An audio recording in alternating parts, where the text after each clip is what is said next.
Assalamualaikum, halo. Ini adalah biografi Umar bagian 4. Bagian 3 kalian bisa lihat di sini. Guys, sebelumnya udah tahu belum? Meski Umar membenci Rasulullah tetap memohon kepada Allah agar Umar ini masuk Islam. Begini ceritanya. Setelah menampar adiknya Fatimah, Umar bin Khattab menyesali tindakan kasarnya itu, lalu ia berkata dan memohon kepada Fatimah. Sini lembaran Quran yang kalian baca tadi, biar kulihat isinya. Mendengar permintaan Umar bin Khattab, Fatimah segera menjawab, "Kami khawatir kamu akan merusaknya, Bang. Jangan takut," kata Umar. "Wahai abangku, kamu najis karena kemusyrikanmu, sedangkan lembaran itu hanya boleh disentuh oleh orang-orang yang suci." Tanpa menjawab perkataan sang adik, Umar bin Khattab langsung bangun dan membasuh dirinya. Setelah itu, barulah Fatimah menyerahkan lembaran tersebut kepada abangnya Umar. Umar bin Khattab membaca ayat-ayat Al-Quran dengan hati berdebar dan tubuh yang gemetar. Dengan penuh kekhusyuan, secara perlahan ia melanjutkan ayat demi ayat. Setelah selesai membaca, dalam hatinya berbisik, "Kalimat ini pasti bukan buatan manusia." Spontan Umar berkata, "Alangkah indah dan mulianya kalam ini. Tunjukkan aku di mana Muhammad."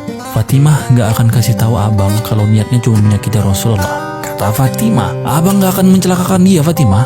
Kasih tahu aja di mana Muhammad." Saat mendengar perkataan Umar bin Khattab itu, Khabab segera keluar dari persembunyian sembari berkata, "Alhamdulillah ya Rob, sesungguhnya aku berharap kamulah yang dimaksud dalam doa Rasulullah pada malam Kamis kemarin." Doanya itu bunyinya, "Ya Allah, muliakanlah atau kokohkanlah Islam dengan salah satu dari dua orang yang paling engkau cintai, entah itu Umar bin Khattab atau Abu Jahal bin Hisham, ya Allah." Begitulah kira-kira doa Rasulullah. "Tunjukkan padaku di mana Muhammad, wahai Khabab, agar aku bisa menemuinya." Beliau berada di Syafah bersama beberapa sahabatnya, jawab Khabab. Umar bin Khattab langsung bergegas pergi menemui Rasul. Sampai Darul Arqam, diketuknya rumah itu. Salah seorang sahabat yang mendengar ketukan tersebut langsung mengintip dari pintu, dan tampaklah orang yang di balik pintu tersebut ternyata pemuda paling ditakuti penduduk Mekah. Badan sahabat tersebut langsung menggigil dan merasa ketakutan. Gelagat sahabat yang ketakutan mengundang tanda tanya Hamzah bin Abdul Muthalib radhiyallahu an. "Ada apanya kalian? Kok pada ngedon semua ini?" kata Hamzah.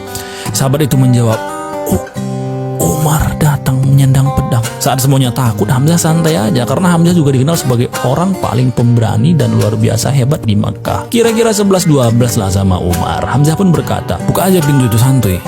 Kalau dia datang dengan niat baik, kita sambut. Tapi kalau dia datang dengan niat jahat, maka dia harus berurusan dengan pedangku ini." Ini salah satu sekian cerita favoritku, guys, karena ini pertemuan dua zawara yang keduanya sama-sama diakui kehebatannya. Singkat cerita, Umar masuk menghadap Rasul dan berkata, "Wahai Rasulullah, aku datang padamu untuk menyatakan keimananku kepada Allah dan Rasulnya, serta pada yang dibawanya dari sisi Allah Subhanahu wa Ta'ala." Para sahabat yang menyaksikan perkataan Umar itu bertakbir, "Allahu Akbar!" Terharu senang bukan kepala, guys. Gimana enggak?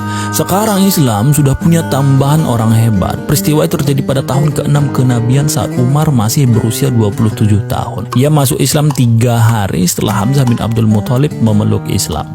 Guys, menurut kalian hal apa aja yang mendorong Umar ini memeluk Islam? Suka dengan kisah Umar? Follow untuk bagian 5 ya.